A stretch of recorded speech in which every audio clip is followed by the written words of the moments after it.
చూసాం మొన్న Jaganmohan Reddy press meet పెట్టి ఏదైతే అమెరికాకు సంబంధించి ఆయన పైన కేసులు నమోదయ్యాయో దాని గురించి అయితే ప్రస్తావన చేయలేదు. కానీ పూర్తిగా ఇటు ఆంధ్రజ్యోతి పైన మాత్రం పరువు నష్టం దావా చేస్తాను, సో ఏదో చేస్తానని చెప్పి కూడా హడావిడి చేసినటువంటి పరిస్థితి కనిపించింది. కానీ దాంట్లో పూర్తిగా కూడా ఈ ఏదైతే పవర్కు సంబంధించి పర్చేజ్ చేసినటువంటి దాంట్లో పూర్తిగా అవినీతి జరిగింది అని ఒక్కొక్కటిగా బయటకు వస్తున్నటువంటి పరిస్థితి కనిపిస్తుంది. దాంట్లో లబ్ధి పొందడానికే అంత ఎక్కువ పెట్టి పవర్ తీసుకున్నట్టుగా కూడా పూర్తిగా ఆధారాలు కూడా బయటకు వస్తున్న పరిస్థితులు కనిపిస్తా ఉన్నాయి. రైట్, దానికి సంబంధించి డీటెయిల్స్ ఒకసారి చూద్దాం.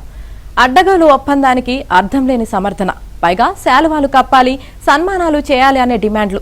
సెకీతో సౌర విద్యుత్ ఒప్పందంపై మాజీ ముఖ్యమంత్రి వైఎస్ జగన్మోహన్ రెడ్డి తీరిది.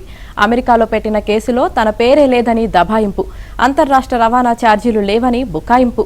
ఒప్పందం అక్రమమైతే ఆంధ్రజ్యోతి ఆనాడే తప్పు పట్టేది కదా అని కూడా జగన్ ప్రశ్నించారు. ఎవరి సంగతో ఎందుకు? ఈ ఒప్పందాన్ని అప్పటి ఆర్థిక శాఖే పరోక్షంగా తప్పుపట్టింది. అనేక జాగ్రత్తలు చెప్పింది, సూచనలు చేసింది. అన్నిటికంటే ముఖ్యంగా అన్ని రకాల పన్నులు, ఛార్జీలు, సుంకాలు కలిపి యూనిట్ సోలార్ విద్యుత్ ₹2.49 దాటొద్దని స్పష్టంగా చెప్పింది. కానీ నాటి సీఎం జగన్ వింటేనా? అదానియే ముఖ్యమంటూ తన సొంత ఆర్థిక శాఖ సూచనలు సైతం బేఖాతరు చేశారు.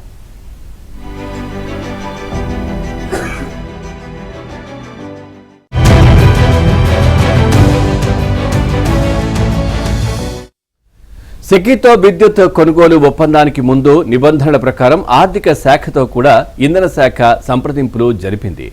దీనిపై నాటి ఆర్థిక శాఖ అనేక సూచనలు చేసింది. అన్నిటికంటే ముఖ్యంగా అన్ని పన్నులు, సుంకాలు కలిపి యూనిట్ విద్యుత్ ధర ₹2.49 ఉండాలని ఇంధన శాఖకు సూచించింది.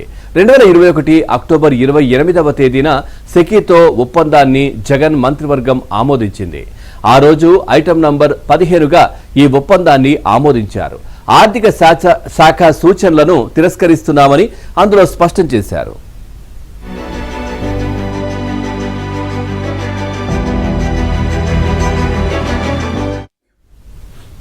అదానీ కోసం సెకీతో చేసుకున్న ఒప్పందంలో అంతర్రాష్ట్ర ట్రాన్స్మిషన్ ఛార్జీలు లేవని జగన్ అలవోకగా అబద్దాలు చెప్పారు. పదే అదే మాట నొక్కి వ్యాఖ్యానించారు. నిజానికి ఈ విద్యుత్కు నెట్వర్క్ ఛార్జీలు వర్తిస్తాయని అప్పట్లోనే ఇంధన శాఖ కార్యదర్శి నాగులపల్లి శ్రీకాంత్ స్పష్టం చేశారు. యూనిట్ విద్యుత్ ధర ₹2.49 దాటొద్దని ఆర్థిక శాఖ సూచించగా నెట్వర్క్ ఛార్జీలు అదనమని ఆయన తేల్చేశారు.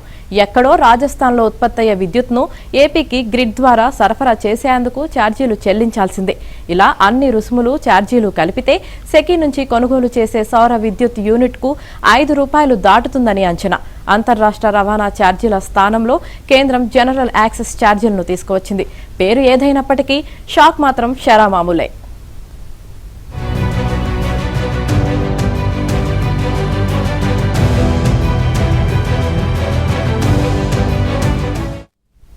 సెకీతో ఒప్పందానికి సంబంధించి ఆర్థిక శాఖ చేసిన కీలకమైన సూచనలేవి జగన్ సర్కార్ పట్టించుకోలేదని స్పష్టమవుతోంది. 2024 సెప్టెంబర్ నుంచి సరఫరా చేసే విద్యుత్కు 2021లోనే ఒప్పందం చేసుకోవడాన్ని నిపుణులు అప్పట్లోనే తప్పుపట్టారు. ఇప్పుడు 2024 సెప్టెంబర్ దాటి డిసెంబర్ వస్తున్నా అదానీ నుంచి విద్యుత్ సరఫరా మొదలు కాలేదు. ఈ పరిణామాన్ని ఆర్థిక శాఖ అప్పట్లోనే ఊహించింది. ఈ ప్రాజెక్టులు ఆలస్యమయ్యే అవకాశాలున్నాయి. అదే జరిగితే సెకీ తనతో ఒప్పందం కుదుర్చుకున్న ఇతర సంస్థల నుంచి రాష్ట్రానికి విద్యుత్ సరఫరా చేయాలి.